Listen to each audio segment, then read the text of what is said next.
Hi everyone, welcome to the Navigant Credit Union Broadcast Center. I'm GoLocal News Editor Kate Nagel. Thanks for joining us this Tuesday afternoon for news and politics. I'd like to welcome a returning guest. She's been on GoLocal before, Karen Dalton with the Dare to Dream Ranch. Thank you for joining us today. Thank you for having me on. You've been very busy and you've got a big event coming up this weekend. Oh, we do. Pig roast to benefit veterans, and this is in conjunction with a walk that's taking place starting in Connecticut, ending up in Rhode Island, the Long Walk for 22. Yes. Yes, so Long Walk 22, Steve Lewis, who's a middle school teacher out of Connecticut, is bringing awareness to veteran suicides by walking 70 miles from Connecticut to Providence. And they happen to walk right by our street, so they're going to stop in at Dare to Dream Ranch and bring awareness to what they're doing, as well as being able to turn it into a fundraiser to support the programs that we offer at Dare to Dream Ranch to help our veterans with suicide prevention and offering alternative therapies for PTSD, anxiety, depression, military sexual trauma, and mild traumatic brain injury, as well as a nonprofit down in Georgia that offers agritherapy to help veterans, combat veterans with PTSD as well. So it sounded like this was sort of a meeting of the minds of, again, an event to raise awareness, as you said, going right by the ranch. Yes. And then you had a pig donated. And we had a pig donated, and the pig that is being donated is actually raised by another combat veteran that is using farming as his next career. And so he's donating his pig, and we're going to be bringing everybody together and talking about the resources that are available for those that might be struggling. And so talk a little bit, when you have these events, supporting our veterans, the folks who might participate in the Dare to Dream Ranch and their families who come out. How much does it mean to be able to have that community gathering? Oh, it's extremely important because while we offer alternative therapy, we offer equine therapy and gardening, nutritional cooking, we have woodworking, we have fly tying, fly fishing. There's a lot of different programs out there, but not everything works for everyone.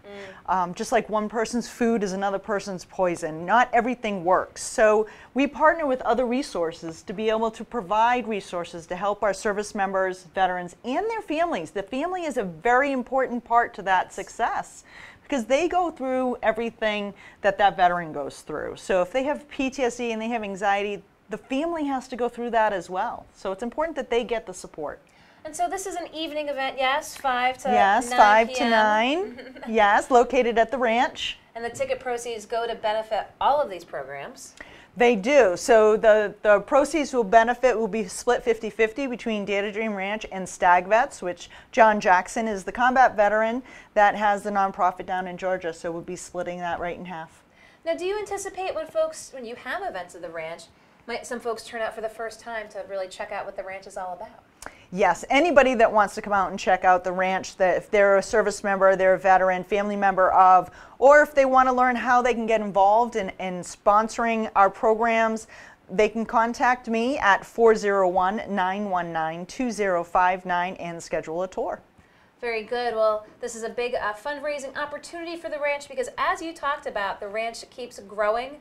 And to provide these services to individuals, you need a little assistance from the public. Now, I'm going to bring you a little closer over here. Talk with us. You've got 2 new horses. We have 2 new horses. They are General Maximus and Major Cinders.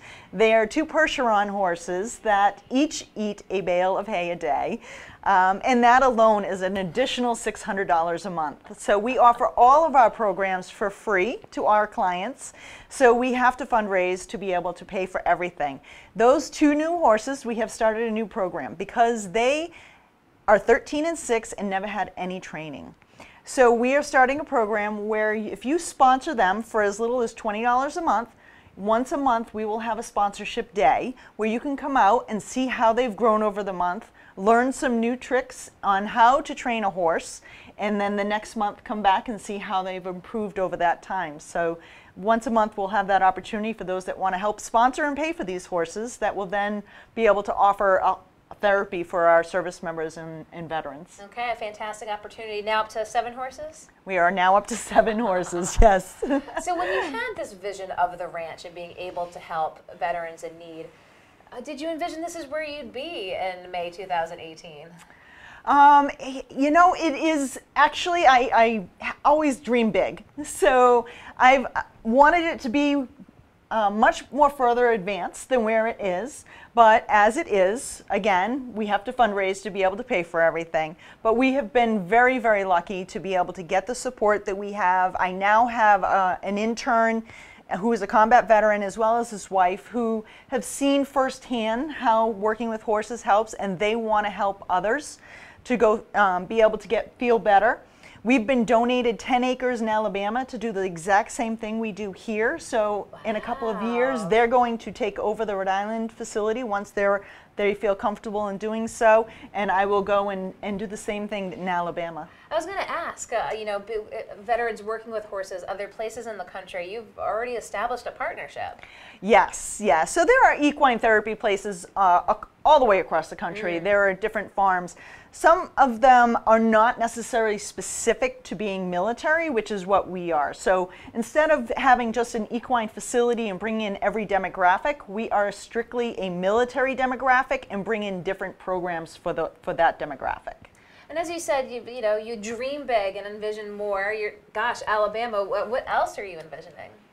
Oh, I actually was on the phone today with somebody that was a client that has now retired from the Navy and has a farm in the Dominican Republic.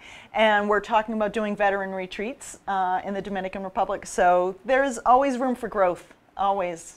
And have you found, again, the support, as you said, raising the money to be able to provide these services free of charge? Is there that support for veterans in the community here from a purely financial standpoint? There are. Blue Cross has been great. They brought out 35 employees last September, and they painted the flag on our barn that you see in a lot of our pictures. They helped clear land, and most importantly, they donated $5,000 towards our programs. And we have other organizations, U.S. Family Health, that has done that. The White Foundation. There are several different grant opportunities that have been very supportive of our programs. And our biggest supporter right now is we're in the process of clearing an acre of land so that we can build an indoor riding arena, so that the veterans don't have to deal with the lovely New England weather where it's either rainy or it's snowing or it's too windy or it's too cold, it's too something. So we're in the process of building an indoor riding arena that will have an attached barn, so they'll be able to go right from the stalls into the indoor and not have to worry about the inclement weather. We can go outside when it's nice out, but when it's not, we still have a facility for them to work. So is this in the dream phase right now? No, it's actually, it's past that. So RGB Architects here in Providence is owned, majority owned by a veteran who has donated his time to create the plans. Wow. He has worked with his partners that are civil engineers, structural engineers, and mechanical engineers to be able to do all the other programs. So far we have about 105,000 in-kind donations, and we are working towards putting this up. So, Helmets to Hard Hats is an organization that's a contractors union that builds things and trains veterans to be able to build things and become contractors, and they're going to build the project. So we're continually putting everything together, networking those resources, and we're hoping within the next year we will have our indoor riding arena up. Fantastic. Well, again, this weekend, pig roast for both the Dare to Dream Ranch and Long Walk 22, walking right by the ranch again to raise awareness for veteran suicide. And then again, the organization down south. Stag Vets, Comfort Farms, by combat veteran John Jackson. Okay, lots of veteran organizations. You can support this Saturday by turning out for the pig roast at Dare to Dream Ranch. Karen Dalton, I appreciate your time taking to come in. We'll provide you with all the links for these events taking place this Saturday, but don't go anywhere. I'll be right back here in the Navigant Credit Union Broadcast Center.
Hi everyone, welcome back to the Navigant Credit Union Broadcast Center. I'm GoLocal News editor Kate Nagel.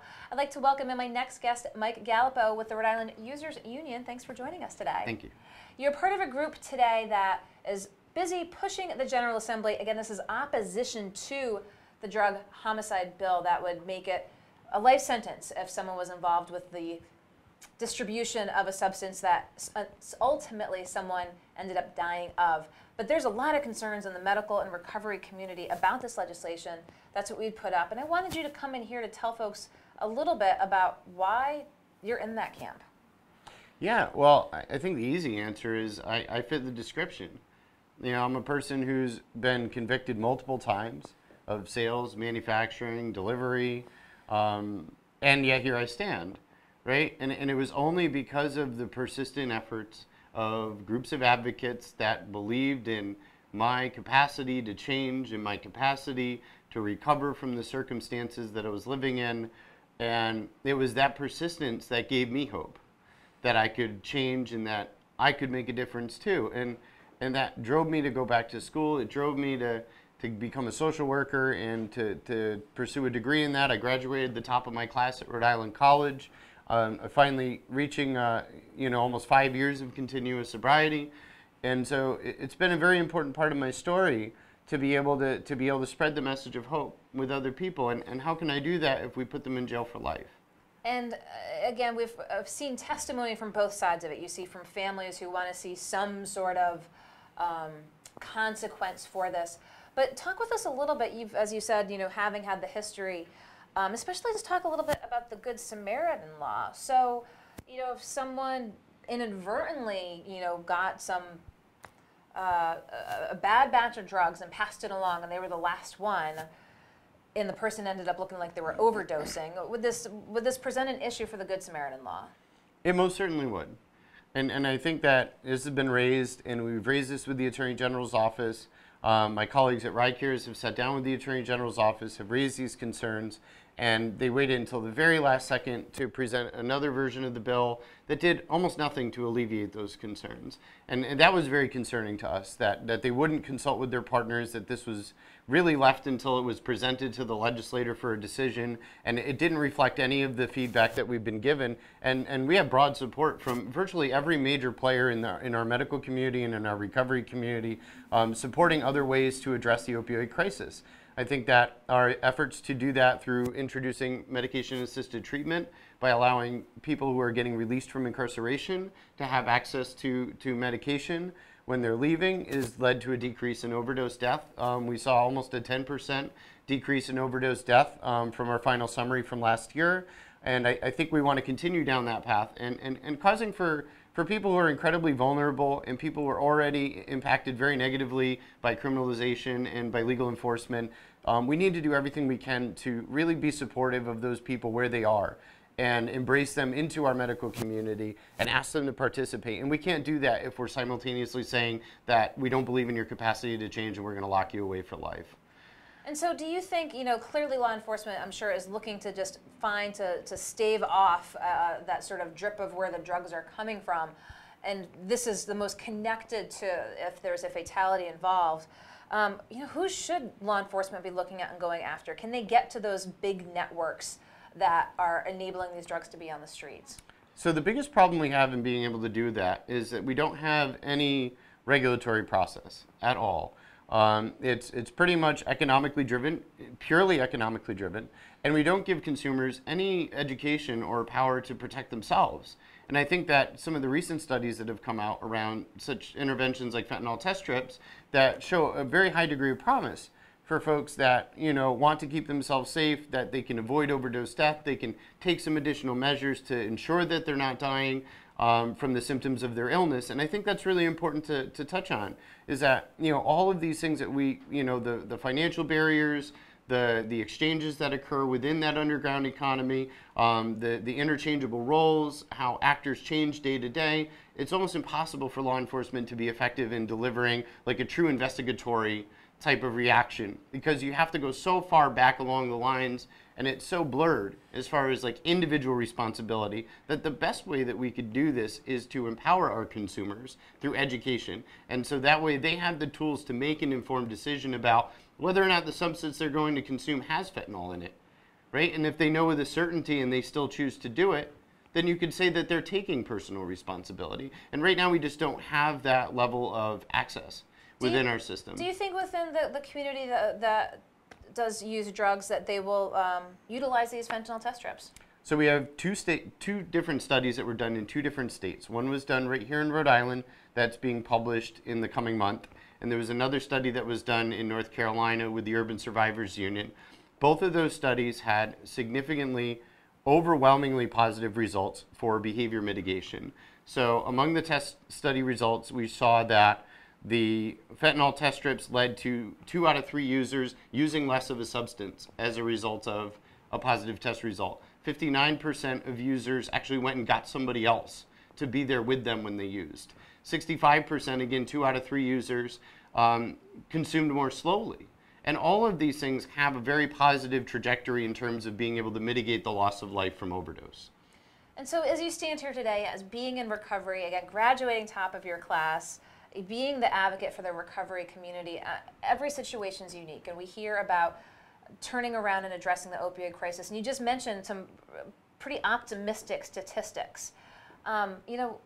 What is it going to take to be able to win this war? So I think war is the wrong word to use. I think this is a societal problem that's been brewing for generations. It's a combination of a lack of family solidarity, a lack of genuine work opportunities and living wage. And I think that what we see is people trying to cope with human suffering. And so until we start to address some of the underlying causes of human suffering, that our issues with substance use are only going to continue to grow worse, because people are going to seek whatever it is that they have accessible to them to alleviate that suffering. So this is just the natural outcome of much larger forces that are at play. And really, it's a large part of how our democratic society has moved away from direct democracy, and we've moved closer into a capitalist autonomy. Our society is so focused on money that we've lost sense of the values that have kept us as a species healthy and happy. And so you're there up at the State House, you know the advocacy efforts that are taking place. This is one particular bill that has garnered your opposition. You talk about fentanyl strips as well. What else from the legislative standpoint do you think the state can be doing to address recovery issues? Absolutely. I think one of the best programs that we have that we're literally sitting on the cusp of negotiating are the law enforcement assisted diversion programs. It's looking to utilize our workforce from a public safety lens in a little bit different capacity to start to meet people where they're at and really try to get them engaged in treatment modalities and expanding existing treatment modalities. I mean, one of the most significant concerns for folks that are going through early treatment is that the administrative discharge, the fear of recurrence, or being sent out of treatment for just displaying the symptoms of the very condition that you came into treatment for. And so it's the only chronic health condition for which we discharge patients for showing symptoms of their disease. And so until we have things like treatment on demand, availability of residential treatment, affordable housing, being able to satisfy basic needs, I mean, those are things that contribute significantly to substance use, and not only substance use, but problematic or addictive behavior substance use that leads people to enter into these really risky situations where they could be exposed to a prosecution under the law. And so let's talk a little bit about that. Again, that need for residential treatment. Does Rhode Island have enough? Oh, it's almost virtually inaccessible for folks that don't have like an established network plan. I've had to walk through this process with many people in my experience working in recovery and supporting people in recovery. So if you don't have insurance, your options are almost non-existent. There is one provider in the state, and that's Amos House, that takes people in on a housing basis and then provides them support for their substance use recovery. Beyond that, there really is no other opportunity out there. There's a very long wait list for recovery housing beds. I've worked very hard in the past year. I actually engineered and designed the certification process to be compliant with NAR. And so I've been, looking at and evaluating all of our statewide recovery residences and getting them funding for those beds. That's a big piece of our strategy to try to support people. But we also don't really offer a lot for folks that are still actively using. We start our treatment with, we need you to stop. And I think that when we're at that part, the people that are dying are not the people that, well, we need to stop. They're the people that are continuing to use because they're so overwhelmed by the combination of things that lead them to continue to use, that they do not necessarily retain the personal power to be able to do that. So we need to support them better. And the way that we do that is not by fear and not by power over, but by standing side by side with somebody and telling them, look, I understand where you are. How can we help you? And genuinely listening to those answers. And some of those answers that have come out of that is, give us some education. Help us to understand what it is that we're using so we can keep ourselves safe. Give us those tools. Naloxone has been an incredible tool that has come out of largely efforts from the active use community saying, look, we don't want to die. This isn't our death wish. This is just what we're dealing with. And we have something that we want to use, and this can help save us. And we've started to see the impact of that. We've started to see a decrease in death, despite the fact that there are now increasingly more toxic substances prevalent in our illicit substance supply. The supply has continued to grow more dangerous, yet death has declined. And that's a big credit to these efforts to try to get people engaged in traditional health care, to get the community health centers on board, to educate primary care physicians to recognize some of the symptoms of substance use and knowing how to make those referrals. We just simply need a much more robust system to be able to respond to the immediate need in early remission from substance use, to be able to deliver on that at that moment, treatment on demand. And if we start investing millions of dollars in criminalization, then we're not going to have the resources to do that. And finally, talk with us while you're here, the Rhode Island Users Union. Can you explain a little bit about the organization, if you will? Yeah, sure, I'd love to. So it's interesting. We've organized a model here that's a little bit different than the national models. And so we wanted to develop an environment that was inclusive. And so in doing that, we welcomed anybody who had lived experience with substance use to join us, who had both been negatively affected by the effects of stigma and negatively affected by the effects of prohibition, including across our history. So learning from some of our historical successes and kind of like the pitfalls that we've acquired through that. The legalization of alcohol, now followed by many movements to legalize marijuana. We've learned a lot about what regulation can look like for substances that are mind altering, and I think that we can continue to learn from those and model better and better programs to start to bring our system into full economic compliance, right? So we don't have like a genuine market in which people can turn to satisfy demand, and so since we cannot extinguish demand through criminalization, and since people are going to continue to demand, we have to recognize that there has to be a way that we can sensibly do that in a way that's safe, that embraces people's health and their safety, embraces public safety, and gives them the opportunity to be engaged in conversations that don't involve shame, that don't involve being belittled, that really kind of embrace where they are and say, what can we do to improve your circumstances? What can we do to make things better? I think safe consumption centers have been an excellent platform for that to occur within. They've shown in a longitudinal 10-year case study, they looked at the Vancouver model, and they found that folks who were within those walls were more than twice as likely to engage in recovery efforts than those who did not have access to those facilities. So I think that a lot of our data that's out there right now is really compelling in a different way to deal with what we're experiencing, and I think we can start to make our society a healthier and better place to live by just caring about each other and not blaming each other for really unfortunate accidents and circumstances. How many folks do you think that you've heard their voices from as part of this users union? So as of right now, we have a national organization that is comprised of thousands of individuals. And the effort that we have in front of us today with the letter that's going out to the Senate, and please, if you have an opportunity out there to take a few minutes to contact your local senators and let them know, please, this is definitely a step in the wrong direction. I would greatly, greatly appreciate that. But I think it's really important for us to be really thoughtful about what we put into policy, because once we put it down, it can be taken into whatever extremes that it can be through the way that it's written. And so our language is so important.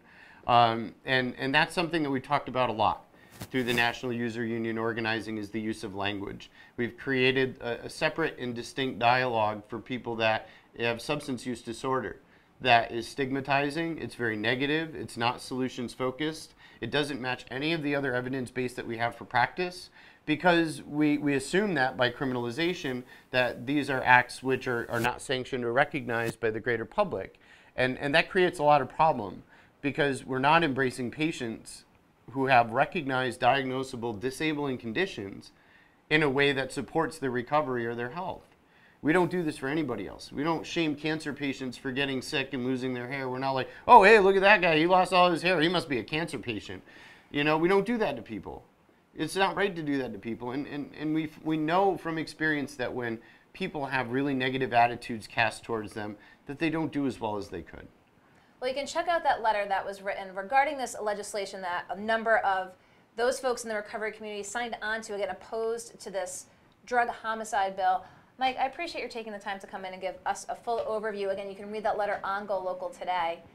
Thank you so much. Thank you. I'll let you go. Don't go anywhere. I'll be right back here in the Navigant Credit Union Broadcast Center.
Hi everyone, welcome back to the Navigant Credit Union Broadcast Center. I'm GoLocal News Editor Kate Nagel. I'd like to welcome a familiar face who's been here before, Rhode Island Commerce Secretary Stephen Pryor. Thanks for joining us today. Great to be with you, Kate. Thank you so much. Have an additional hand here. I do, yes. Carrying the brick because you were clearly just at a construction site today. We were. This was the topping off ceremony for the River House. The River House is the residential component of the new development in the 195 district. And it's not as often focused upon, understandably, because we're building this big, beautiful innovation complex that's the Wexford Innovation Center that is home to Cambridge Innovation Center and to Johnson & Johnson along with Brown. But this is the residential component, and because there's the new nursing complex for URI and Rick, and offices for Brown in the old South Street station, the exciting thing is that there's a residential building being built, 174 units of housing, ground-up construction, beautiful, almost as big really as the Innovation Center in size, a couple 100,000 square feet on the Innovation Center, maybe it's 150,000 square feet on the residential. But what it'll bring is more feet on the street, listen to me, more feet on the street in the jewelry district. You know, people are trying to invest in places that are live, work, play. They're trying to invest in places where instead of tumbleweeds in the streets, you have baby carriages in the streets, where it's a really livable neighborhood. Businesses want to be there. Businesses want to be in these kind of places. So we're excited that River House topped off, which means that it reached its pinnacle in its steel, and these developments are really happening. They really are getting built. So that's the prop. And how many bricks were given out today? It must have been a couple hundred.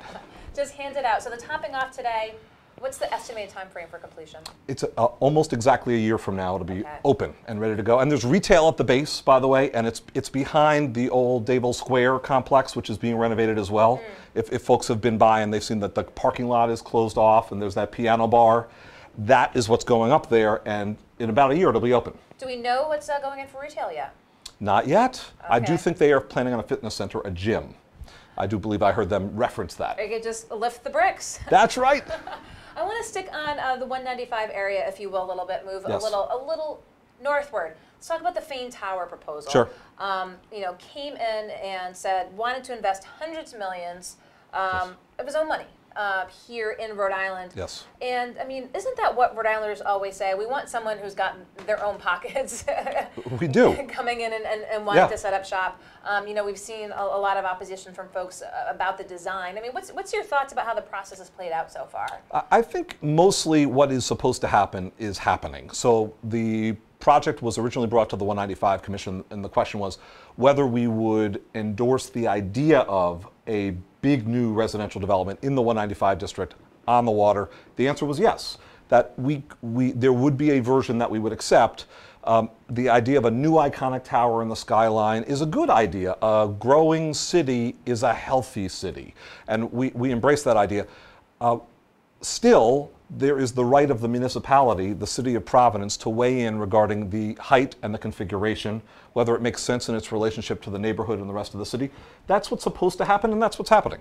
Well, we'll see what happens moving forward, because we saw the City Plan Commission heard from some neighbors, and concerned residents went forth without the support. It's interesting that it is back at the City Council. As you said, that the municipality does have oversight. It's funny that the 195 Commission was intended to, of course, be an independent body, but we'll see what happens now at the council level moving forward. It's because it's such a tremendous variance. It is really a real outlier in its height. That's not a bad thing. That could be a very good thing, but there are owners who are concerned about the impact upon the residential market with this many units coming online at the same time.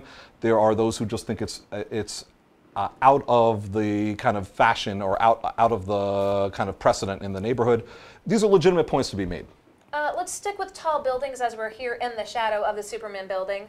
Virgin's Richard Branson was in town recently, told a crowd of about 80 to 90 folks looking at the Superman building that he could be interested in the potential for a hotel there. And we just saw a big announcement with Virgin merging with another company as well. Could there be some Richard Branson movement here? Definitely. Well, let's talk about the merger first. The merger is, speaking of bricks, it's with Red Brick. These two companies are really among the predominant in the employee health space, meaning these are companies that provide for digital solutions for employers looking to improve health and wellness for their employees, and they're very compatible in the types of services that they offer. They're going to become the giant in the field, if they're not already, instantaneously from the merger, Virgin Pulse and Red Brick. Very good news for Rhode Island, because as they've announced, the headquarters will be in Providence, will remain in Providence. You remember, Kate, that when Virgin Pulse bought our homegrown Shape Up, which was founded by Rajiv Kumar and others. Rajiv is a Brown grad who had this idea. It was a subset of the Virgin Pulse company once it was adopted into the company. We were all worried that it was going to leave town altogether. They were headquartered, Virgin Pulse, in Massachusetts. And instead, we brought them to Rhode Island, and Rhode Island prevailed, and now this merger. So it's extremely exciting, and that's part of Richard Branson's broader empire, it's exciting. He's getting into hotels. He and it was is. interesting when he brought it up, and again, 80 or 90 people. It's hard to keep a secret in Rhode Yes. Island when something's told of that nature. He's got a lot online. Could a hotel work in that Superman space? And again, talking about private folks and private dollars. I do think so. Richard Branson did seem genuine in expressing interest. It's the equivalent of a cocktail party conversation or a large group conversation. You don't know how to judge the seriousness of that, but we pursue all leads that could lead to investment in Rhode Island for employment for Rhode Islanders and all the other benefits. Actually, it makes an enormous amount of sense to, in the upper portion of the Superman building, convert to either residential or hotel or a combination. Not to say that Richard Branson has the right exact hotel or it's his appetite to do it. Stepping away from that, it makes enormous sense to build the commercial component at the base where there could be significant corporate end users. We are in discussions with them. The base of the building, as they say, the podium of the building is taken very seriously because the floor plates are about 20,000 square feet. That horizontally is very significant, and a lot of businesses are looking for that kind of format. And we're engaged in serious conversations about that. Up top, it could go commercial with more office use, but more likely, I would say, residential and hotel. Again, a mixed use potential here as we're keeping an eye. You talk about having conversations with folks. Are you at the 50-yard line? Are you getting close to the red zone? I mean, give us a little intel in here. this game, you honestly don't know where you are on the field. The reality is, we're in the game. There really are contestants for this space. We are in conversations where the enthusiasm is high because the building is gorgeous. To walk into that lobby, I know many people remember it from its banking days. It's gorgeous. You frankly couldn't build it like that again. People love to say it. It's true in this case. I'm a believer. I think that there's a potential use for this building that is a combination of these specific uses. Let's talk a little bit about other opportunities in Rhode Island that Commerce has pursued. And let's talk a little bit about GE. There's some concern about the future of GE. What's your thoughts in terms of how Rhode Island has pursued this? We're very fortunate in that we are home to a GE digital unit. And the indicators, albeit not official indicators, only the company knows how its different business units are performing and how its individual locations are performing. But the indicators are very good. We hear reports like they love the talent they've been able to find in Rhode Island. We hear indicators like the folks who are assembled here in Rhode Island in this digital space are excelling, are producing for the company. Okay. So, it's my hope that General Electric is here to stay. One of the earliest important companies in the United States, one of the first to be placed on the Dow and continuously operate. GE, we hope, will be around. If our unit performs well, our hope is that it remains a very healthy prospect and it continues to grow. I can tell you, for them, for Virgin Pulse, for others that have moved here recently, we're already starting to look for new space for them so that they can grow as they do expand. And so what do you say to those, critics per se of commerce that say, well, again, you always mention that the money always comes when the jobs are created, but then if the jobs leave, is that the risk that the state just ends up taking? Well, you've stated it exactly right, Kate. You really don't undertake much risk at all because you only pay when the jobs exist and have been, in each individual case, paying taxes for a year. Then there's a repayment to the company of the taxes associated with that job. If the job disappears, you don't pay. So you can see how there's an automatic accountability mechanism, very different from the kinds of deals of the past, very different from deals in other places. And look, it's working. The most important thing is it's working, and these are very revenue positive transactions. You take all of our projects together, our newly attracted businesses, our existing businesses expanding, our real estate investments, and we're well over $250 million to the positive over the next 15 years. And it's not revenue that just instantly materializes in 15 years. Over the many years, we're going to see new revenue to the state as a result of these things being built. And what do you have to say to those critics? Electric Boat, a federal contractor, and they said, well, why are we giving state dollars to a federal contractor that was going to build these ships in the first place? Well, it's important to note a sizable portion, $14 million of the investment we're making, is to make Quonset ready for the expansion. This is the kind of wise investment that a place like Rhode Island makes. Quonset Business Park is an enormously successful location. It's not just Electric Boat. There are over 200 businesses that are succeeding at Quonset. What this investment of $14 million will do is it will dredge the water to make it a more effective and more accessible dock structure. It will improve the dock itself. It will make roadway improvements. In essence, we're building the platform for Electric Boat. Absolutely, that's the most important and near-term move. But for other businesses in the future, so that's the most important investment. The thing we're trying to do in investing in Electric Boat through this combination of investments is make sure they are the best positioned of any organization in the country, of any company, of any location, for the maximum number of jobs available.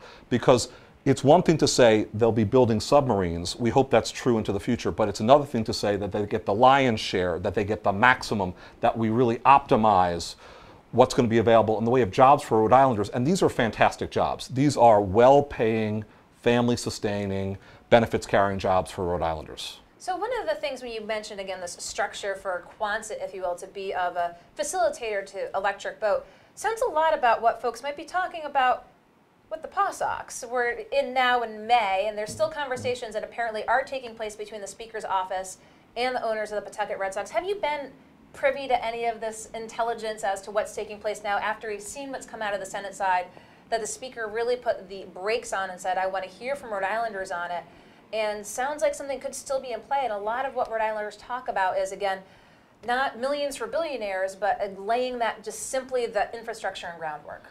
What I'm hearing from the team, from the PawSox, and from legislative leadership is encouraging, because really what they're searching for is a yet better deal. They're looking for something that strengthens the arrangement that was on a draft basis, on a preliminary basis, made and introduced to the legislature, with which the Senate actually enhanced, did better for Rhode Islanders regarding, and then the Speaker, to his credit, he's trying to see if is there an even better way to do it that offers even less risk for Rhode Islanders and lets us keep this treasured team. You know, this is the AAA affiliate of the Boston Red Sox. Many places would kill for it, and I say that it's not a hypothetical. We know that Worcester is actively engaging the team. They're putting a deal on the table. This is not a hypothetical, and we know that this arrangement, even as it stands, will return more dollars to Rhode Island than Rhode Island invests. We will lose money if the team leaves. Now, having said all of that, I understand the skepticism. I know that we've had some major blunders in our history. It's now becoming more distant history, but it exists. And we need to make sure that we do a good deal by Rhode Island taxpayers, that we do something that makes sense, that people can be proud of. The Speaker is right to search for the best possible deal. And what do you have to say to folks who have concerns specifically about the attendance numbers? GoLocal has reported on this. We do see what the numbers are at AAA. We do see where baseball is going in general. Is there a concern about this all hinging on attendance numbers? I think no, and I think for this reason. Even if you use the most conservative figures, the revenues that are expected are so substantially more than the state's investment, because our share is the minority. There really isn't much to worry about. But look, again, if all involved can result in something even better, that would be terrific. And do you think here, as we're entering the last week of May, that the public, again, looking at the Assembly, which is pretty much eyeing a quick exit in an election year, do you think that there's enough time? I do think so. I think if the leaders of the legislature put their minds to it, if they work in concert, I think it is possible. And I think there's recognition that, look, there may have been a record number of hearings for an individual item held in the Senate. It was a thorough process. There's been a very heavy vetting of this issue. The House needs to weigh in even more. They have had some hearings already. They have to weigh in even more. It would seem that it's not as if this is being rushed in terms of an issue for consideration, so it can get done in that sense. The question is whether everyone thinks that the solution is ripe, that it's really ready. But what's different right now is that there is Worcester, and frankly, I wouldn't be surprised if there are other aspirants for this team. It's a great get, so it really is time to make the decision. Well, we'll see moving forward. And speaking of moving forward, I know there's a few things on Commerce's plate coming up. Anything you want to share with viewers? Well, I'd love to share just a little bit about what's happened this week. In addition to the topping off for this residential development, we've started some new stuff. It's really exciting that Rhode Island is becoming a major hub for industry once again. We've already, thankfully, under Governor Raimondo, attracted a major coffee and tea R&D center and pilot plant, Finlay's Coffee and Tea at Quonset. We've already invested in Greystone Manufacturing. That's the long-standing Lincoln, Rhode Island-based auto parts manufacturer. Manufacturing is actually the biggest contributor to the growth of our economy. In 2017, it was the biggest GDP output contributor of all was manufacturing. Having said all that, there's a new arrangement, there's a new project, and that is that the Ahold organization, which is affiliated with Stop and Shop and with Hanford and with other supermarket chains, as a distribution arrangement in the entire region, they are actually moving to Rhode Island. They're creating 700, maybe even more jobs, hundreds of jobs. It's very revenue positive. They're building it here in Rhode Island. This was a competitive process throughout the big region, maybe beyond. The company was very determined to ensure that they found the right place where they can get the talent. And you know what? These jobs, these 700 plus jobs, they're accessible to Rhode Islanders of every walk of life, of every corner of the state. It doesn't require a higher ed degree, and the jobs carry benefits. We're very pleased that this is happening. And two other businesses were involved this week in making progress in Rhode Island. IX Blue, which is a navigation system company, a tech company in Massachusetts, decided, you know what, we're getting even more attention. We're finding the environment in Rhode Island even better, and they're moving to Rhode Island. And Ad Ventures, our own homegrown advertising company, very talented team at Ad Ventures, just doubled down on Rhode Island. They've got offices in Miami and other places, and they need to. They're succeeding, they're growing, but they decide, you know what, we want to grow right here in Rhode Island. All these things happen this week. It's so exciting. In the aggregate, if you look at, all the numbers are in now for 2017, so you can really look back at 2017. It's really encouraging. In 2017, in the entire Northeast, Rhode Island had the highest GDP growth in our larger region. We had the 11th highest growth of any state in the United States. Of the 50, we had the 11th highest GDP growth. Our economy is growing at a very, very healthy pace. As I mentioned, manufacturing is the biggest contributor. And get this, Kate, another very significant distinction. If you look at 2017, from January to December, the earnings growth, that is to say wages and other earnings experienced by Rhode Islanders, grew more than the earnings in any other state. We had the highest earnings growth in America. So it's not just these individual projects, manufacturers, residential and retail developments, new tech businesses, new conventional businesses, expanding existing businesses, mom and pop shops and other small businesses. It's the whole economy. It's doing so much better. And we're so encouraged to see it. Now, we're not resting on our laurels. We did so poorly in the Great Recession, first in, last out, or close. We've got to keep investing. We've got to stay energized. Under Governor Raimondo, we're sure to be. She's on it every single day, and we're so proud of the progress. Last question. Of course, Rhode Island was not in the top of the short list for Amazon, but if Amazon were to go to Boston, besides perhaps higher housing prices here in Rhode Island, could Rhode Island see any benefits? Oh, definitely. Yeah, we're rooting for Boston. When Amazon looked at our proposal, they debriefed pretty extensively and said that they thought that there was a great deal of merit to what Rhode Island had to offer. They were worried that our scale would not be sufficient to sustain the 50,000 new employees they would bring and factors related to our size. But they were very complimentary, and they said, you're going to see Amazon business, we're going to consider you in the future. Indeed, that has been true, Kate. We're actively engaged in conversations with them, and we're very pleased that that has come true. Nothing's done until it's done. There won't be a deal done overnight, but we're pleased that that's happened. All the better that this is true, that they're showing with their energy and with their time that they're interested in Rhode Island. If they go to Boston, of course we're going to try to be in play. We're going to dialogue with everyone involved, and we're going to see whether it makes sense to think of what they do as a region. First, they have to make that decision. a lot more conversation to come. But again, a lot of eyes on Boston and Amazon. Well, I appreciate your taking the time to come here. My into the pleasure, studio. Kate. Great to be with you. Don't forget your brick. We are building bricks for the future. Commerce Secretary Stephen Pryor, thank you for your time today. Great to see you, Kate. I'll Thank let you so go much. around the corner. Appreciate it. Okay, thank you. Here we go. Okay, Rhode Island Commerce Secretary Stephen Pryor going through a laundry list of issues and developments with the Commerce Corporation. Appreciate his taking the time to come in. Appreciate all my guests coming in today. Karen Dalton with the Dare to Dream Ranch.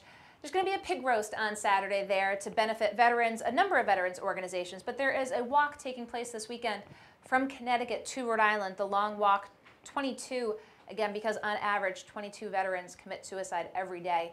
I'll provide more links for that on GoLocal. And then also wanted to talk about opposition to the drug homicide bill. Mike Gallipo with the Rhode Island Users Union came in to give us his perspective on why he does not think this is a good idea. So I appreciate all of my guests coming today here into the Navigant Credit Union Broadcast Center. We look forward to seeing you tomorrow on Wednesday. We've got a great couple shows for you. It's National Wine Week, and we have Rick Simone in talking, of course, about wine. I've got a great lineup for you at the 4 o'clock hour as well. But of course, be sure to read GoLocalProv.com and keep watching us on Facebook. We look forward to seeing you here tomorrow. I'm GoLocal News Editor Kate Nagel.